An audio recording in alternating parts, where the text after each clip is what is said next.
4 videos ago in this series, I talked at length about the Gold Leaf Galaxy. If you aren't aware, the Gold Leaf Galaxy is a carbon copy of the Honeyhive Galaxy, albeit mirrored and given an autumn makeover. All the secondary planets might be different, but the main one that you think of first is almost exactly the same. But what if I told you that the Gold Leaf Galaxy wasn't the only world in Super Mario Galaxy to serve as an extension of an earlier one? Because it isn't. That's right, there is more than one galaxy that correlates so closely with another that they may as well be one and the same. I'm talking about the Dreadnought Galaxy, which is the one we'll be discussing today. The galaxy it takes after is the Battle Rock Galaxy, which you might remember from episode 4 of this series. The Battle Rock Galaxy is one that isn't particularly remarkable, however it's not quite unremarkable either. I guess you could say it's just markable. But please don't let that sour your expectations for the Dreadnought Galaxy. There's a lot that can be done with the concept of a giant interstellar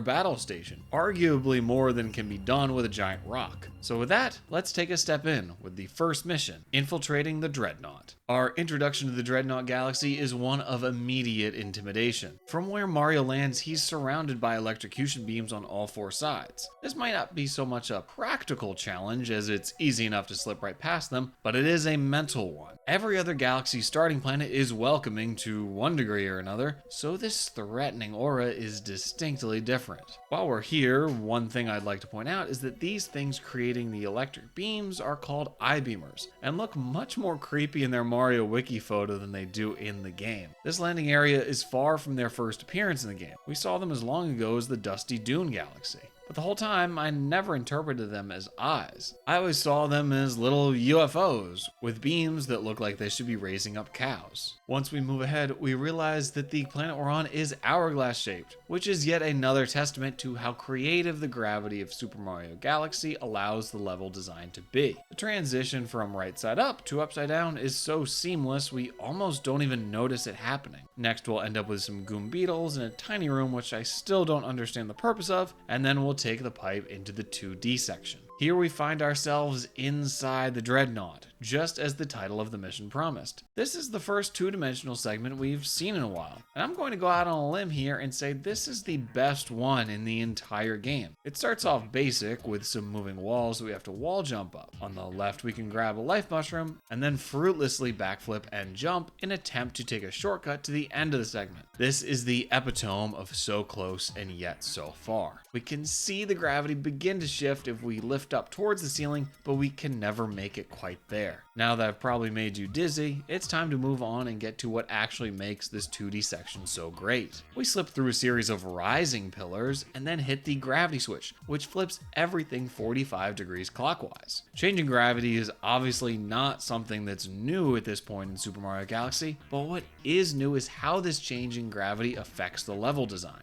Because those pillars that were previously coming up from the floor are now coming in from the left wall, creating an entirely different type of challenge by using the exact same obstacle. We're not running through them anymore, we're jumping on each one. This entire section perfectly shows off how the game's gravity can be used to give the player and Mario different perspectives on the level design around them. Next, we have to dodge some cannons and a pillar rising through the floor. Hit the gravity switch, and with no change in level geometry, this part transforms into a challenge where we have to jump up, which used to be left, through the same pillars and cannonballs. We now have to jump up to the pipe with these 2 springs, which is easier said than done, especially for the first one. It's so close to the cannons on the right that it's hard to get the correct timing to be able to bounce up without getting hit. Thankfully, the second one is much easier, and from here we can float gracefully down the pipe. This pipe will bring us back outdoors, where we're greeted by a few old friends, some Bob-ombs, and the Topman. The Bob-ombs we have to avoid, but the Topmen act more like cataquacks, playing the role of questionable allies. With each segment we get up to, the one below falls away into the void of the black hole below, as if to say there's no turning back. When we climb up, you might be led to believe that we've squandered our opportunity to not get this one up, not having brought a Bob-omb up with us. Thankfully, as you'll soon see, this is not the case. The coins on the right provide a nice optional challenge, but we're then able to bring a Bob-omb down from the top and just barely make it back down in time. These 1-ups always taste a little better when they're well earned. The next planet we land on will be surrounded by eye-beamers, and looking at them now, I'm honestly not sure how I didn't realize what they were before. Once we take the Sling Star to the next planet, we're treated to another taste of excellent camera framing on behalf of the level designers, who've placed the star clearly in view from the moment we land. How we get up to it though might be less intuitive than you'd expect. It's a large planet, and one that will require some exploration. Once we see both the spout of water encased in glass and the bullet bill dispenser though, it should be easy enough to put 2 and 2 together. I really like how when we unleash the water, the music cranks up a notch and enhances the feeling of being near the level's end. The eye-beamers then flip over and act in a similar manner to the rain clouds in the Gold Leaf Galaxy, taking the role of both a help and a hazard. At this point, the route to the star becomes pretty straightforward, with the eye-beamers guiding us along the way. The electric beams they emit also do a good job of acting as bookends for the level, since they're the first thing we see when entering and the last thing we see when grabbing the star. The next mission is titled Dreadnought's Colossal Cannons. After grabbing a quick 1-up with the bombs, the first obstacle we have is this giant gear, which rotates depending on where Mario is standing. These kinds of things are common in platformers, and in the Mario series go all the way back to Super Mario Bros. 3. I definitely appreciate them more in 3D games. In 2D, it can be hard to tell just where exactly you're standing on them. Once we're past it, we come to a part with mini chomps rolling over flip switch panels. Since this series skipped over the Gateway Galaxy and the Flip Switch Galaxy, this is the first time we're seeing them. They're a decent mechanic, and they're not overused, which is nice. I actually associate them more with Super Mario 3D World than either of the Galaxy games, even though Galaxy 1 was where they were introduced. We have to pass over each of the flip switch panels while avoiding the chomps in order to open up the electrical barriers. I really like how the mini chomps are rolling out of doghouses. It helps to hammer home that they're the equivalent of dogs in the Mario universe. This is something I definitely like to see other games with chain chomps lean into more. Obviously they bark like dogs, and I always enjoy it when I see an NPC keeping them as pets in some capacity. They're essentially the Mario version of pit bulls. Next, we swivel along a second and third gear. On this third gear, we're greeted by a couple of Roctos, who you might remember from all the way back in the Good Egg Galaxy. Unfortunately for them, Mario's spin is still as deadly as ever. After this, we ignore the Bob-omb and take the Launch Star, which will bring us to the Cannon Fleet path. This next section is one that takes place on a series of automatically moving platforms, and the time we're on them will be largely spent avoiding cannon fire. It's a segment that's very reminiscent of the auto-scrolling levels from the classic 2D Mario games, especially the airship levels from Super Mario Bros. 3. I've always had a love-hate relationship with these types of levels. On one hand, they provide a unique challenge compared to everything else we've come across, and forcing us to be constantly moving can have us adopting gameplay styles that we wouldn't normally consider. On the other hand, what they fundamentally do is take control away from the player, which is something that always leaves me with a sour taste in my mouth. This section as it stands in this mission isn't all too challenging, except for maybe a few parts with the gravity switches and we have to get accustomed to a new control style. However, in this Galaxy's Purple Coin mission, this section plays the part of an excruciating amusement park ride. Since we've only been discussing the main missions in each galaxy during the series, I haven't talked about the Prankster Comet missions very much. But with this one, I have to make an exception. If you haven't played Super Mario Galaxy, you should know that each main galaxy is home to 3 main missions and then a few Prankster Comet missions. The Prankster Comet missions usually focus on a particular part that you've dealt with in a main mission, but with some type of additional challenge. This might be giving you a timer, or keeping your health at 1, or requiring you to collect 100 purple coins. The purple coin missions tend to vary in how they're set up. Some revolve around exploration, much like how the 100 coin missions back in Super Mario 64 operated. But some, like this one in the Dreadnought Galaxy, are strictly linear. The purple coin mission takes place on this segment, where not only do we have to dodge the constant cannon fire, but we also have to collect each and every coin. Let me stress, we cannot miss a single one. This requires accuracy that approaches pixel perfection. If we happen to miss a coin, there's no going back to get it thanks to the one-way moving platforms. At that point, we may as well just jump off and restart, because if we make it to the end without every coin in tow, Mario will just keel over and die. I guess the stress is just too much for him. I definitely appreciate when a Mario game is bold enough to actually present a formidable challenge,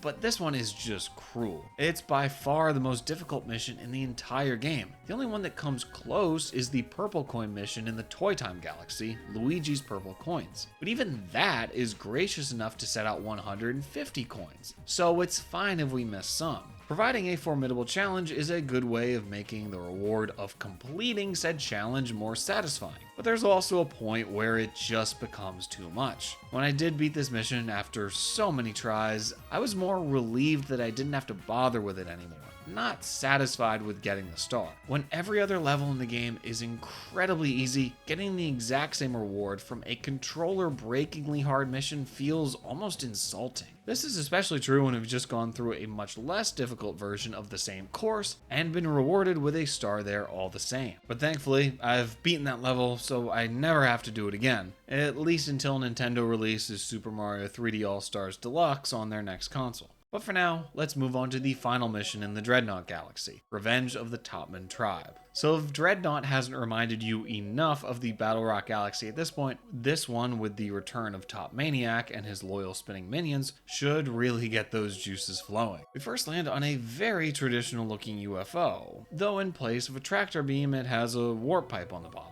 This pipe will lead us to one of the secret garbage cleanup missions, which we're going to ignore because I don't like it. It's just like when a Drake song comes up on my Spotify. I'm skipping that shit. Another close similarity to the Battle Rock Galaxy is the next planet, where the objective is to spin the Topman into the electrical barriers in order to free the Luma. Other than that, not much else is going on here, except for this one-up on a high pillar. Next, we come to a tiny planet that seems to be the same one as from the first mission, although with one Topman instead of many I-beamers. Once we hit the button, we're able to begin collecting 5 blue star chips. They're all just sitting on this planet's surface for Mario to easily collect, with the sole exception of the one in the air, which requires the use of the spring Topman. Once we have them all, it's all systems go to get us to the launch star. The first thing we want to do in this next section is grab the life mushroom on the bottom of this planet, which can be easy to miss. The pole star course we have to go through is a test of both timing and decision making. Because of the inherent lag that's associated with pulling Mario from one pole star to another, I often find myself misjudging the amount of time I have. Then once I get hit, I have to grab onto another pole star that I wasn't planning on, which can throw me off even further. This part might not be all that challenging, but it does require more patience than I usually give to games, so I tend to have a harder time with it than I probably should. The next section we come to is something that's unlike any other planet in Super Mario Galaxy. It's an incredibly large, flat area that the Mario Wiki refers to as the landing platform.